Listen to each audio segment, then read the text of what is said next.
Welcome to Pankinen Financial Perspective with Ashton Pankinen from Pankinen Financial Group. Planning for your financial future means navigating challenges like market volatility, inflation, and retirement income.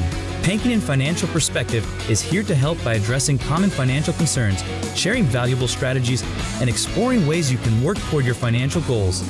Now let's get started with Pankinen Financial Perspective. Hello, and welcome to Pankinen Financial Perspective. My name is Ashton Pankinen from Pankinen Financial Group. If you'd like more information about what you hear during our show today, give us a call at 952-873-2703 or visit us online at pankinenfinancial.com. That's PANKONIN financial.com. And while at my website, click on the radio page to check out past shows and to subscribe to our program on Apple Podcast, Spotify, or Amazon Music. Also, while at my page, click the link at the top to get our latest retirement guide. It's no secret that life has gotten more expensive. Everywhere you turn, whether health insurance, groceries, or housing, prices seem to be climbing higher than ever. So it's really no surprise that many Americans don't have any emergency savings. Whether you're starting from zero or just trying to add to what's already there, building an emergency fund can feel like an uphill battle. But today we're going to talk about why it matters and how using simple framework can make the process more manageable. It's called the 1-3-6 rule, and a straightforward way to help you prepare for life's uh-oh moments without derailing your long-term financial goals. Before we dive in, let me welcome my co-host, a guy who says his idea of an emergency fund is keeping enough cash for pizza delivery and new batteries for the remote. Tony Shore. Wow, what an introduction today, Ashton. That's crazy, but guilty as charged. If you instead of batteries, switch that out with record albums. There you go. yeah. My emergency fund is for pizza delivery and to buy new records. So there we go. That reminds me, Tony. I forgot to ask you, how many times did you actually end up ordering pizza when your wife was out of town for a week? She was out of town 10 days. 10 days, okay. Yeah, I ordered pizza twice delivered during those 10 days, and I ordered Chinese once. All right. And then other meals, I had cold cereal. I had tortillas with cheese heated up in the microwave. Frozen burrito once. I made myself a salad once, so I tried to be good. But yeah, and then I ate out a few times. So when the leftover pizza has to come into play there somewhere. Right? Trust me, I ordered the large, even though it was just me, and I ate off that for a couple of days each time. So. Well, good. Yeah, good. Yeah, you gotta go for it. Well, the missus is out, right? Exactly. Yeah. So, how about you? What have you been up to? Yeah, this past weekend we just did we call it a hay ride, even though we don't actually have hay on it, but we pull a utility trailer behind my four-wheeler, and we have candy trees that we plant in the spring. And then in the fall, they bloom right around Halloween, bags of candy or, different treats on the trees. I got to plant me a few of those trees. Yeah, and so we bring the kids around on the utility trailer and stop, and they grab the treats off the trees. And we got some scary things set up throughout the woods. And yeah, it was really nice time doing that. So that's awesome. I think that's great. That's great that you do that for Halloween, and the kids love it. That's awesome. Yeah. The trailer, maybe get a few hay bales on there.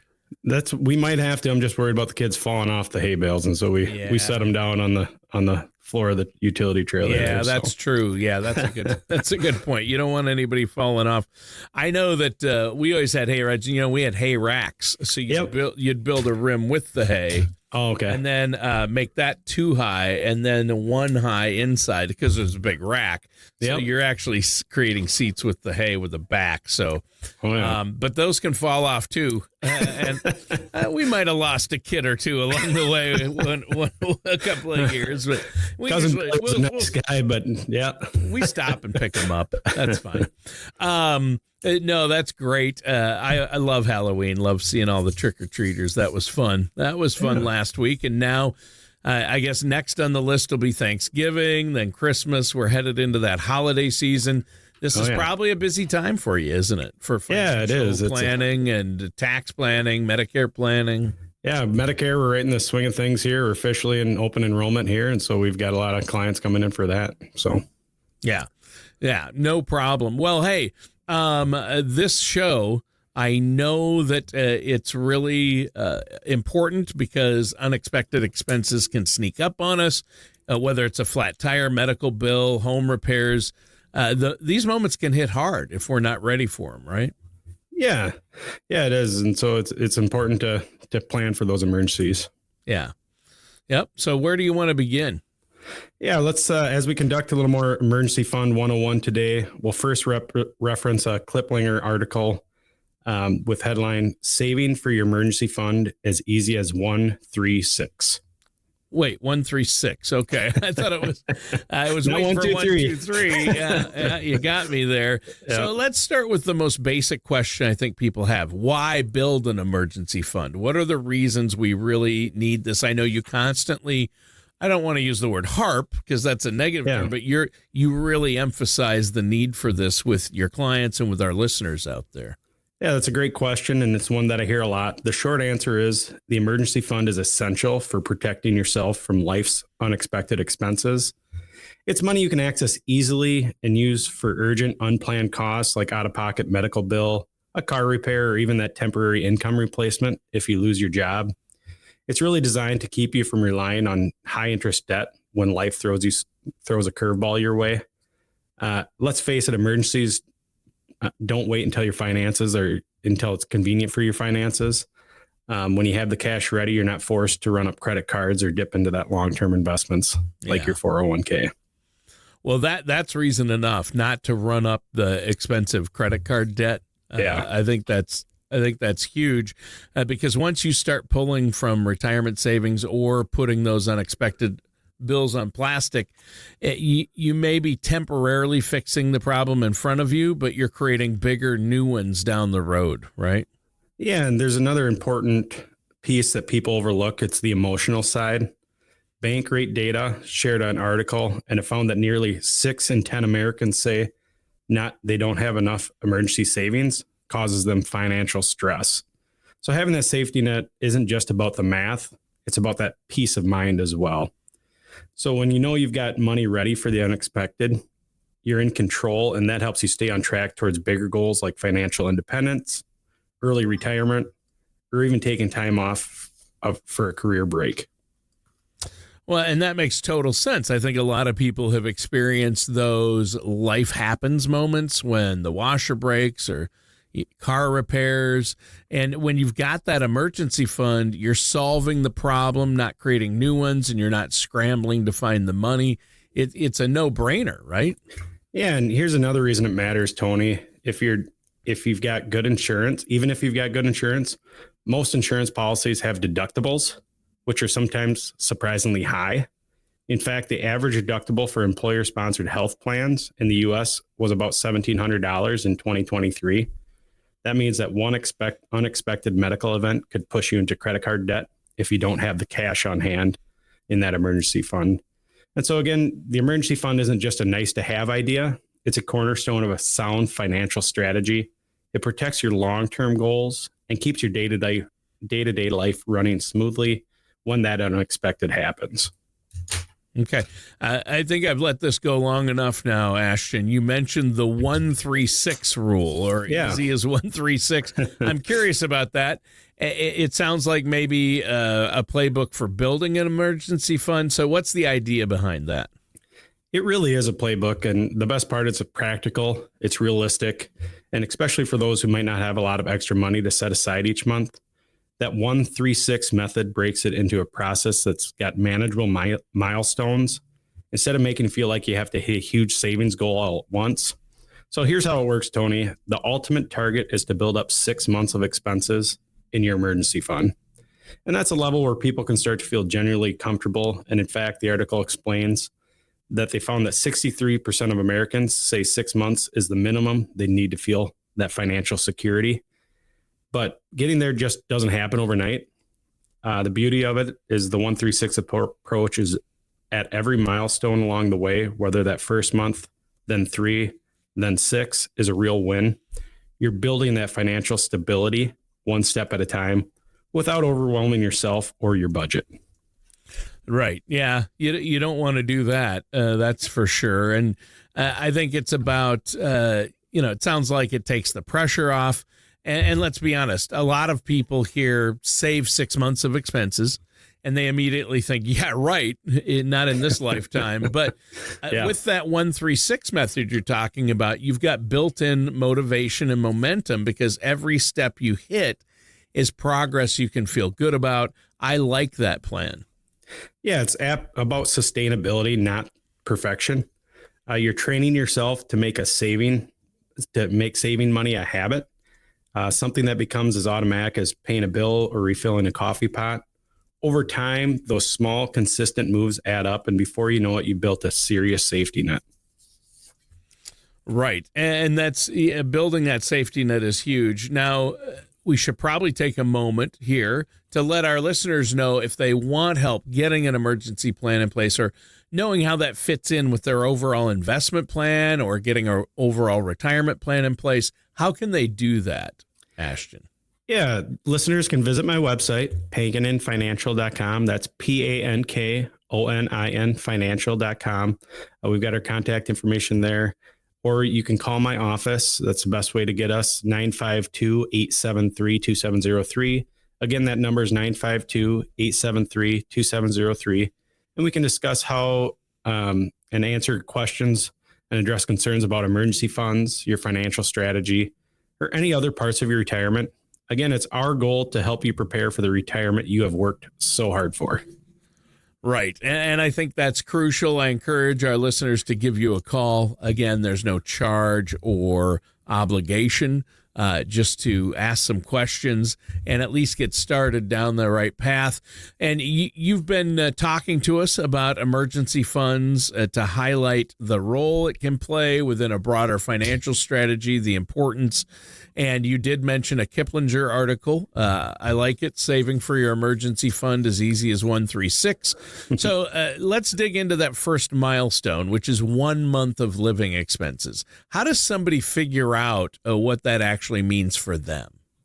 Great question, because that's where many people get stuck. The first step is knowing what essential spending really looks like for your household. And it's going to be different for every household, but that's the foundation of your 1 month goal. Start by adding up the basics: housing costs like rent or mortgage payments, property taxes, homeowners insurance, and then include transportation, whether that's a car payment, fuel, insurance, or public transit costs. Next come groceries and other essentials like utilities and your communications expenses, such as your cell phone and internet. And if you're part of a couple or a family, make sure that you look at joint and shared costs.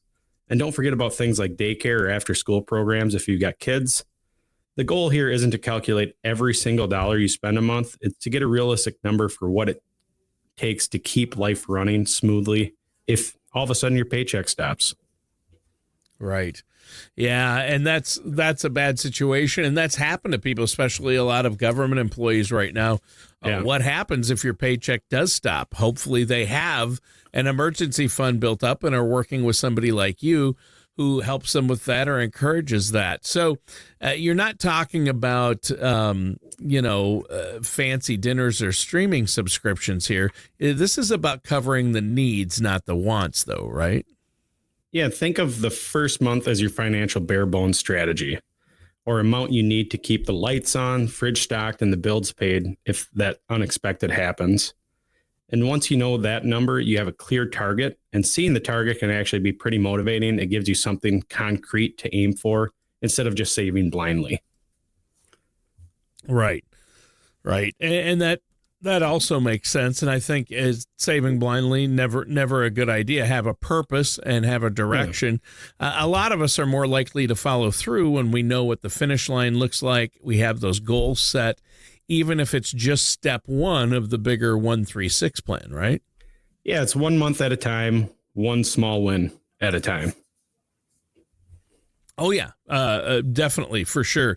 So once you know how much you need for that first month, what's the next move? The next step is all about where that money lives and how to build it up over time. You want to create a dedicated bank account just for your emergency fund. That way you're not tempted to dip into it when something shiny catches your eye or when weekend plans run long. One type of account to consider is a high yield savings account. It keeps your money separate, easy to access, and earning a bit more interest than it would in a checking account.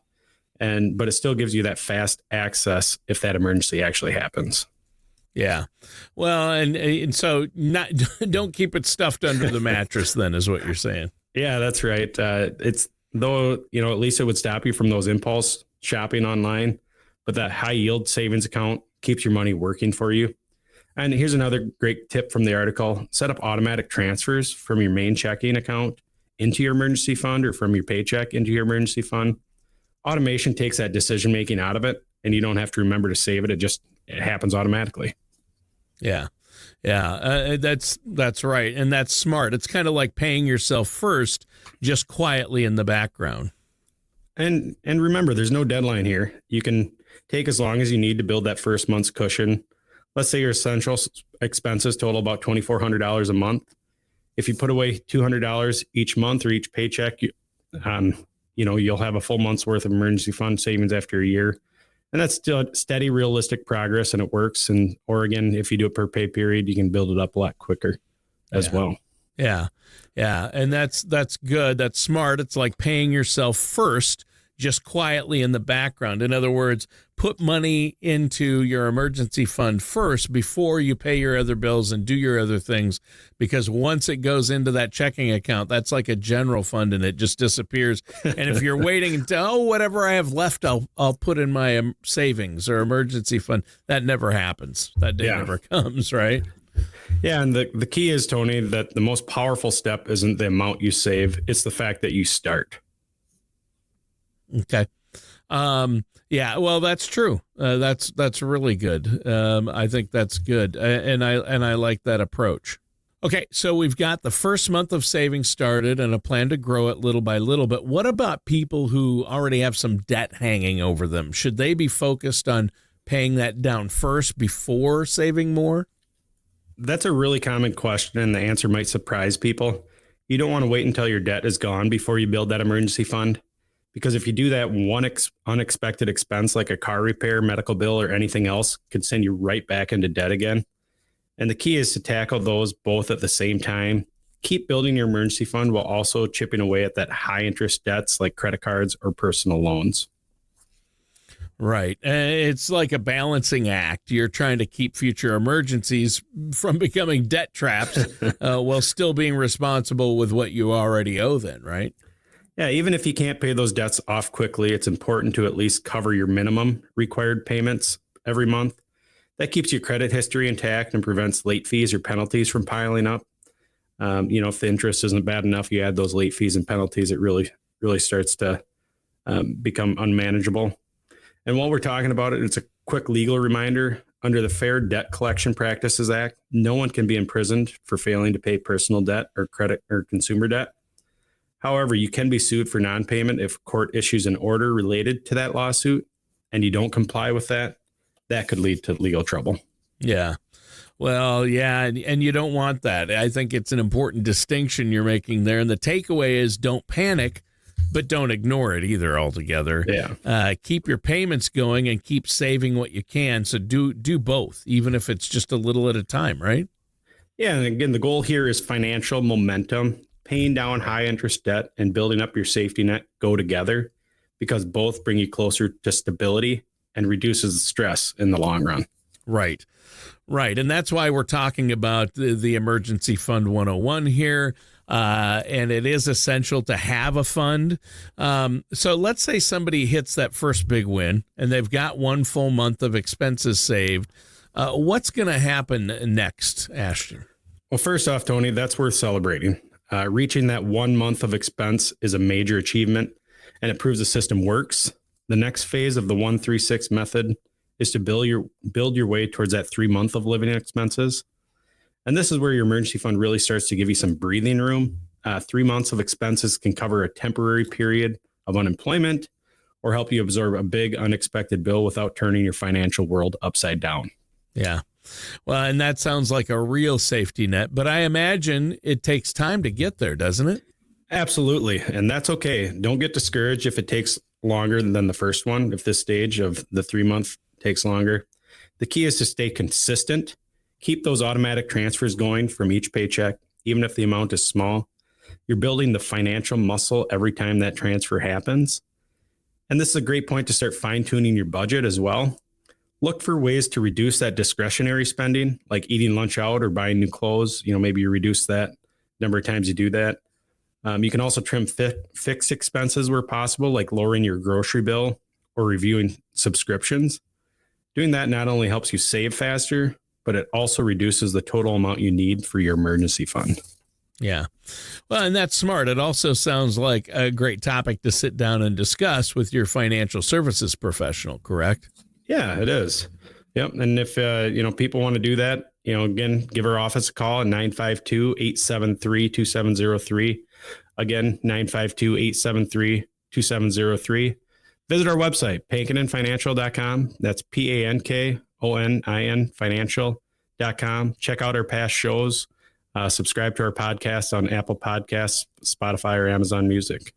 Well, that's a double win. Spend a little less now and need a little less later then, right? That's what we're talking about? Yeah. And while you're building that fund, don't lose sight of your retirement savings. Many people contribute through an employer-sponsored plan like a 401k. But for anyone self-employed, which is more than 10% of the American workforce, there's great options too. A solo 401k, for example. So you want to make those pre-tax contributions, which can lower your taxable income.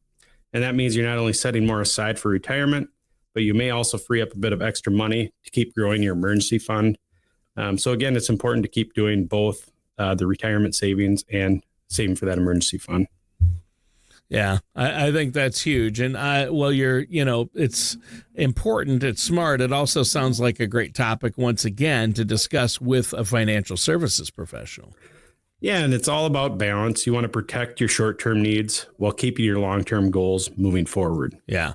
Well, and, again, we've hit the 1 month and the 3, and now comes the big one, the 6 months of living expenses. And I think this is the part where it can feel intimidating to people. 6 months seems like a lot. Yeah, it can seem that way at first, but this stage is really where you work hard, or where your hard work starts to pay off. The final phase of that 1-3-6 method is about building up to 6 months of expenses, doing it gradually in a way that fits your lifestyle. By the time you reach this point, you're not just protecting yourself from financial surprises, you're creating freedom and flexibility. With 6 months of expenses saved, you gain real control over your choices. So let's say, again, we talked about losing your job. Instead of taking that first offer that comes along, you've got some breathing room and time to find a role that's actually a great fit for you. And that's the kind of stability that's not just financial, it's emotional too. It gives you the confidence to make decisions based on what's right for you, not what's urgent. Yeah, there you go. And I think that's smart, right? That's huge. And so, again, it's a great way to look at it. This fund isn't just protecting you from emergencies, it's buying time and options for you, right? Yeah. And even if you're working towards that 6 month mark, remember to keep your balance in your plan, keep contributing to those retirement saving accounts and other investments while slowly topping off your emergency fund. It's about steady progress on both fronts. And if someone listening right now thinks 6 months of expenses, I can't even start, I'd say this: start small then. Even saving $20 a week can get you moving in the right direction. The sooner you start, the sooner you build momentum, and every bit you save puts you in a stronger position to handle life's curveballs. Yeah, there you go. And I love that. It's such a down-to-earth approach. You don't have to be wealthy to start saving. You just have to start, start small and build. Yeah, building an emergency fund isn't about that perfection, Tony. It's just about that preparation and starting. Yeah. Well, we've shared a lot of great insights and information today, Ashton. In the time we have left, give us a quick summary of where we're at here. Yeah, great idea. We started by talking about what an emergency fund, or why an emergency fund matters. It's your financial safety net, the things that keeps your life surprises from turning into big setbacks. And then we introduced the 1-3-6, not the 1-2-3, but the 1-3-6 method, a simple step-by-step way to build that safety net over time. Start with 1 month of essential expenses so you can handle the basics. Grow 3 months to cover job loss or a major expense. And then aim for that 6-month goal to give yourself real freedom and flexibility. Along the way, keep tackling that high interest debt and contributing to your long-term goals like retirement. The key is to start where you are, because a few dollars a week builds up momentum. Every deposit, every bit of progress moves you closer to confidence, control, and that financial peace of mind. All right. Well, great advice today in the show. A really good topic. I think it's so important. Once my wife and I got an emergency fund in place, It was so much better. You stop running up unnecessary credit card bills. And I don't care where you're at or if you currently have debt, you can start putting money away into a savings account. I explain that to my kids. It's like, well, I only make this much debt. Yeah. Yeah. So 25 a month, if you put 25, 50 away a month, and don't touch it and put it into an account that you don't touch unless there's an absolute emergency and you use that instead of a credit card. That's what you do. And, then you have to define emergencies, right? Yeah. And I've got a lot of emergency is I'm hungry and I need to order a pizza. That's not an emergency. Yeah. I've got a lot of clients, Tony, who every paycheck, they have a separate amount goes into savings versus checking, and checking is to pay the bills on a monthly basis. Yeah. And then that savings is there for that emergency fund. And so again, it's good to do per paycheck just because it's easier. Everybody gets, a lot of people get paid once every 2 weeks. And so it's a good way to just start that automatic saving, build that habit that we talked about, and those retirement muscles and saving muscles. Yeah, there you go. Exercise those and work with a financial services professional. I'm not going to name names, Ashton Pankinen, but I know a guy. So, Ashton, one more time before we go, let our listeners know that phone number and web address. Yeah, and one more time, too, it's Medicare season. Feel free to give our office a call when you're looking for that open enrollment.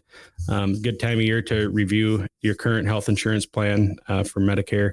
But yeah, give us a call at our office, 952-873-2703. Again, that number is 952-873-2703, or visit us online at pankininfinancial.com. That's PANKONIN financial.com to discuss how we can answer your questions and address your concerns about emergency funds, your financial strategy, or any other parts of your retirement. It's our goal to help you prepare for the retirement you've worked so hard for. Right. And there you go. Thank you so much, Ashton. Listeners, that does it for today's episode of the Pankinen Financial Perspective with our host, Ashton Pankinen. Thank you for joining us for Pankinen Financial Perspective. Don't head into retirement without a plan for both your finances and your health. For more information, contact Ashton Pankinen at Pankinen Financial Group at 952-873-2703 or visit pankininfinancialgroup.com.